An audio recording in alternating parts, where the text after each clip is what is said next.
Should you be playing Dragonflight? Is it good for a new player? Is it worth returning? The simple answer is yes, but we need to talk about why.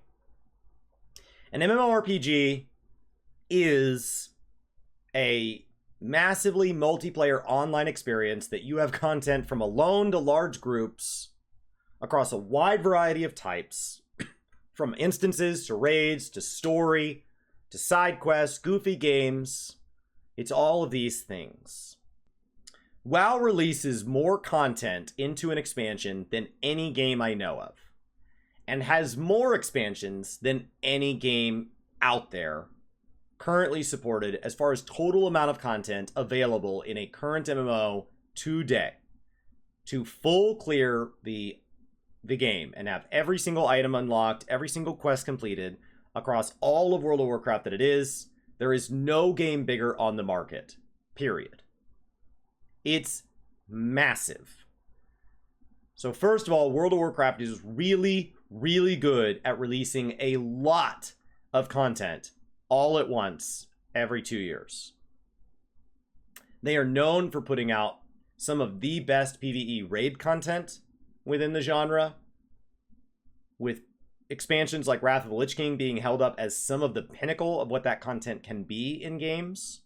What makes WoW unique is the size and the quantity and the fact that hopping in is pretty much a race to end game. That everybody is kind of encouraged to be in that same spot. That the leveling path is very, very fast relative to the total hours you'll spend in the game. That there's very little that's asked of a new player before they engage in the rest of the community. And so it's very easy to get to where everybody else is. And where everybody else is a big, big place. So the questions on whether or not it's for you usually hinge on a couple of things. First of all, should you quit what you're playing now to play World of Warcraft? Well, it depends on what you're playing now. If you're playing a single player game and you're going to finish it up, great. If you're playing an MMORPG, you've been looking for a break. If you're playing 14 and you don't really have much you want to do until 6.3, which isn't until early next year, give it a shot. And so then the question would be, what do you need to get started? What would actually get you into World of Warcraft? We need a level 58 character. A long-time person away or a brand new player after that free trial experience would be in the middle of Battle for Azeroth. You'd be speed leveling through it. You will not finish it. Once you hit 58, you can then pan into the Dragonflight. What you need purchase-wise is you need a subscription to get access to any account that has never had access to Shadowlands. To go into Shadowlands content, you need to buy Shadowlands. To go into Dragonflight, you need to buy Dragonflight. If you buy Dragonflight, it includes Shadowlands. It is very easy to get into Dragonflight. You need very little to get started. I do think there are a lot of people that don't like WoW or don't want to try WoW because of reasons outside of WoW. Questions like, did this game save Blizzard? Would they even give Blizzard money? Those are fair questions. I don't think it's World of Warcraft Dragonflight launch's job to undo everything that went wrong at Blizzard. I would say it's a step in the right direction, but it's one of what they need to do as many. I think it's great gameplay and it's worth trying. I think it's easy to hop in. You can play as whatever class you want. A new player will probably take closer to an hour or two to get through the level 10 experience. And then we'll probably take 40 to 60 hours to get to level 60. And then we'll probably spend 20 or 30 hours getting to level 70. So I do think you're looking closer to that kind of 100 hours. I think overall, I would recommend Dragonflight to any MMORPG player to try. That does not obligate you to somebody that has to stick around all expansion, has to clear the raids. If you opt in and you have fun with the first 40 hours of Dragonflight and the fun stops and you don't think there's more on the horizon, quit.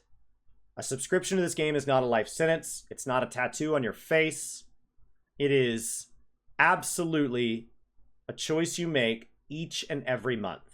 So if you are somebody that has access to the hardware and internet capability and the time and energy to put into an MMORPG, Dragonflight is absolutely one you should consider. It is not required, But if you think there's things that would be fun in it, the PvP, the PvE, the open world, whatever, absolutely I would recommend it to any MMORPG player. I would just have a lot of follow-up questions on what is it they like about MMORPGs to make sure that I could help steer them to know what are the things you might feel obligated to do along the way that you're not going to like, so I can warn you in advance so that you know when you get there. And what are the things that are there for you to look forward to? This is a massive expansion. And so if this expansion has, according to all the things, over 1,000 things to do in every zone but the last zone, and that's because the capital city's in it, which also has 1,000 things to do. It's a massive amount of things to do. Which means you can pick the 400 to 1,000 you want to do out of that.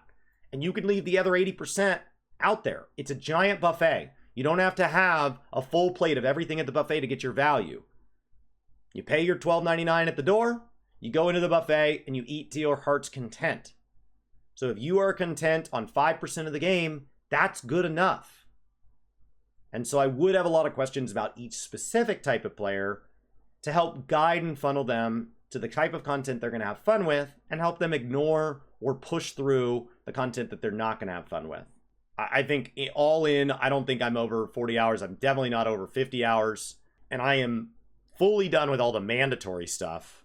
And I've done a lot of the optional stuff. It's very reasonable. Hop on in, give it a shot. Just because they made a problem in Cataclysm doesn't mean they're not allowed to learn now, not allowed to get better. Try to come into Dragonflight and assume it's get better. I have seen this idea now that like if somebody releases a fix to a long time problem now, that the response is, well, it should have been there sooner. Okay, but it wasn't. So if Dragonflight is the beginning of a new leaf, they have to start at some time. It can't be they made mistakes in the past, so they're doomed to keep making mistakes. If they're going to do better moving forward, Dragonflight could be the beginning of that. I don't see any reason it can't be, and I hope it's the beginning of a good chapter. And I'm trying to go in and say, any of the mistakes in the past, let's just call that the past, and let's hope that Dragonflight is the beginning to a series of absolutely brilliant expansions for World of Warcraft.